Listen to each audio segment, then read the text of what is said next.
The point I'm making in this video is if you're one of the like people who see the Facebook stuff and you're in the game and you see I'm like writing about the founding of a party. Well, hold on. I want to tell you something. What I say, I don't know what you're aware of, game players. We don't. I do. Like I said, people make me come down here with all kinds of instructions. But like I'm saying, what Chomsky was accused of by David Horowitz is so interesting because it's probably correct. Chomsky is he was a child psychologist and then he was a linguist. That's who he is. He's actually not a political scientist or anything like that. He actually criticizes them. His main target is liberals.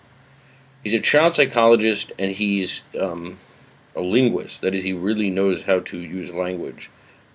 He calls a revolution in linguistics. And he's a child psychologist. And when I listened to him, I knew something was up. There's been what they call a kind of war on consciousness. And I'm saying, right, I mean, the way to actually, David Horowitz accused him of something. He said what this person is doing is what he called a form of literary fascism. Like, he's using words and a way of speaking in a way that is like programming people that he thinks that he must think that nothing will change until people hate the way things are.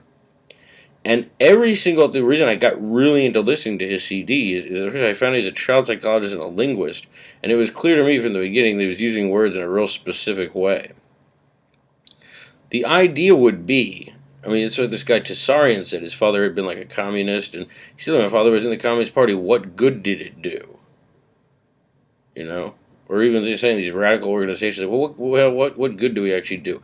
The technique would be a kind of would be targeting people's subconscious by putting out like spoken word recordings in which you were really using words in highly specific ways, meant not to be just about the content, but to be putting what this would call like certain kinds of audio linguistic circuits into people's unconscious would be the way, which is what I wanted to do for a long time about CDs, and I found out you had a game, and I found out these are seen, even though it looks like no one sees them.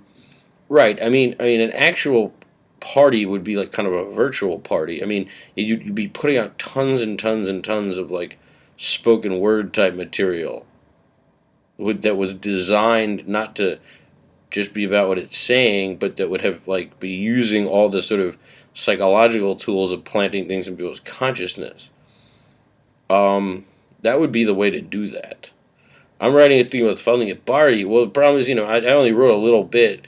And I mean, the real truth of the matter is, like, no, you can't really found a party in the way you need to found like sort of a virtual party. So you're releasing tons and tons and tons of material that was like geared towards like putting things in people's unconscious.